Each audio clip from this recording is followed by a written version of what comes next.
Kaboul, la capitale de l'Afghanistan, est tombée en quelques heures, sans résistance, aux mains des talibans.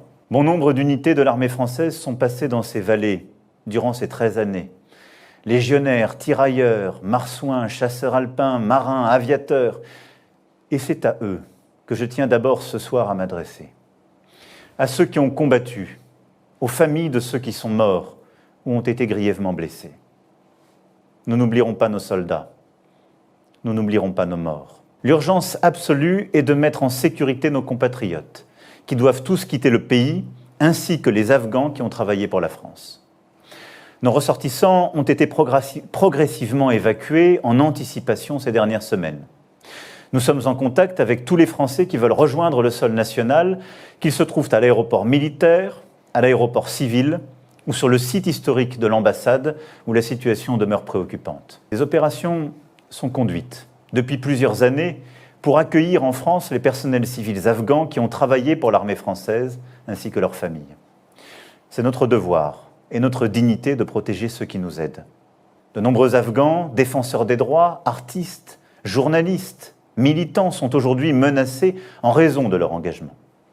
Nous les aiderons parce que c'est l'honneur de la France d'être aux côtés de celles et ceux qui partagent nos valeurs autant que nous pourrons le faire et en tenant compte de la nécessaire adaptation de notre dispositif. Notre action visera à continuer de lutter activement contre le terrorisme islamiste sous toutes ses formes. Des groupes terroristes sont présents en Afghanistan et chercheront à tirer profit de la déstabilisation. Le Conseil de sécurité des Nations Unies devra donc apporter une réponse responsable et unie.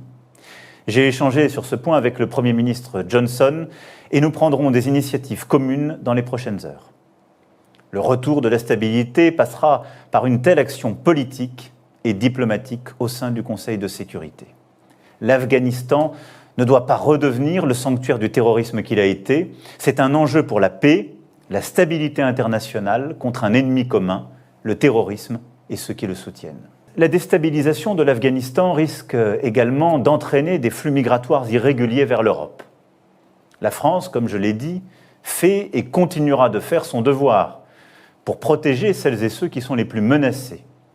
Nous prendrons toute notre part dans le cadre d'un effort international organisé et juste.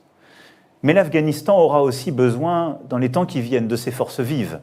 Et l'Europe ne peut pas, à elle seule, assumer les conséquences de la situation actuelle. Nous devons anticiper et nous protéger contre des flux migratoires irréguliers importants qui mettraient en danger ceux qui les empruntent et nourriraient les trafics de toute nature.